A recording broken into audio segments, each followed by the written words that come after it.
வெளிநாட்டு வேலையை நம்பி சொத்து பத்துக்களை எல்லாம் விற்று இளைஞர்கள் ஏமாந்து போன இந்த காட்சியைப் போலவே கன்னியாகுமரியில் ஒரு சம்பவம் அரங்கேறி அதிர்ச்சியை ஏற்படுத்தியுள்ளது. குமரி மாவட்டம் சாமியார்மடம் பகுதியில் ட்ரீம் டிராவல்ஸ் என்ற நிறுவனத்தை மதுபாலன் என்பவர் நடத்தி வந்துள்ளார். இந்த நிறுவனம் சார்பில் கடந்த சில நாட்களுக்கு முன் தமிழ்நாட்டின் பல்வேறு பகுதிகளில் போஸ்டர்கள் ஒட்டப்பட்டுள்ளன.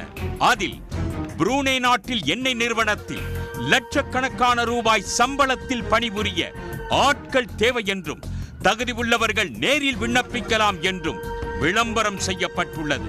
இந்த விளம்பரத்தை பார்த்து கோவை, தஞ்சாவூர், திருவாரூர், தேனி என பல்வேறு இடங்களில் இருந்து 80க்கும் மேற்பட்ட இளைஞர்கள் குமரியில் உள்ள டிராவல்ஸ் அலுவலகம் வந்து தங்கள் பாஸ்போர்ட்டை கொடுத்ததோடு வெளிநாட்டிற்கு வேலைக்கு செல்ல விண்ணப்பித்துள்ளனர்.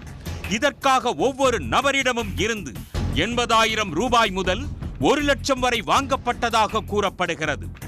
பணம் செலுத்திய இளைஞர்களுக்கு நாகர்கோயில் வடசேரி பகுதியில் அமைந்துள்ள ஒரு மருத்துவ ஆய்வகம் ஒன்றில் தனித்தனியாக வெவ்வேறு நாட்களில் பரிசோதனையும் நடத்தப்பட்டுள்ளது.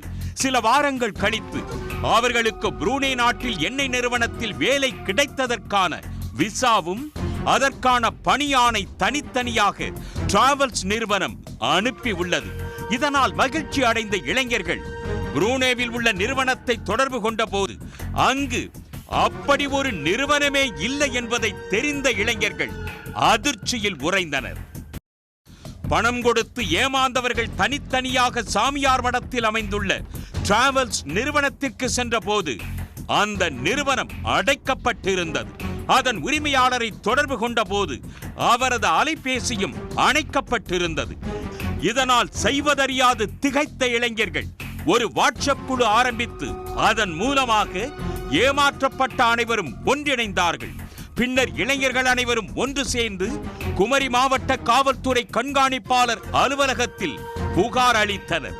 தங்கள் பணத்தை மீட்டு தருவதோடு டிராவல்ஸ் உரிமையாளர் வசம் இருக்கும் தங்கள் பாஸ்போர்ட்டுகளையும் மீட்டு தருமாறு கண்ணீருடன் கோரிக்கை வைத்தார்கள். இங்கே எல்லார்கிட்ட இருக்க பிள்ளைங்கிட்ட 95,000 ரூபா 85,000 ரூபா காசு வாங்கியிருக்காரு. விசா கொடுக்குறேன்னு சொல்லியும் விசா அனுப்பியிருக்காரு. அவர் விசா இல்லை, ஆனால் ஃபேக் அது. இன்னொரு விஷயம் என்னென்னா இது பாஸ்போர்ட்டில் ஸ்டாம்பிங் பண்ணுறதாட்டும் வேறு காமிச்சிருக்காரு. அதில் இதை எல்லோரும் நம்பி பணம் எல்லாருமே அக்கௌண்ட் அவர் ஒரு அக்கௌண்ட்டு நடத்தி அதுவும் ஃபேக்கு, அவருக்கு பேரில் இல்லை, அது ஒரு ஃபேக்கு அக்கௌண்ட்டு. பின்ன அங்கே டிராவல்ஸ் நடத்தியிருந்த பணம் வாங்கின பிறந்த டிராவல்ஸை மூடி போட்டாங்க.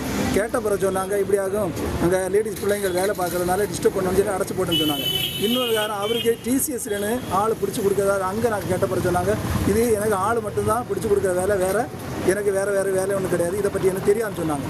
இவருக்கு ஃபோன் பண்ணுப்பா இந்த ஏப்ரல் மாதத்துக்கு தொட்டு 5ஆம் தேதி தரேன், அதுக்கப்புறம் 7ஆம் தேதி தரேன், 10ஆம் தேதி தரேன், இப்படியே நாளை நீட்டி இப்போ அவரு மொபைலும் சுவிட்ச் ஆஃப் ஆயிடுச்சு.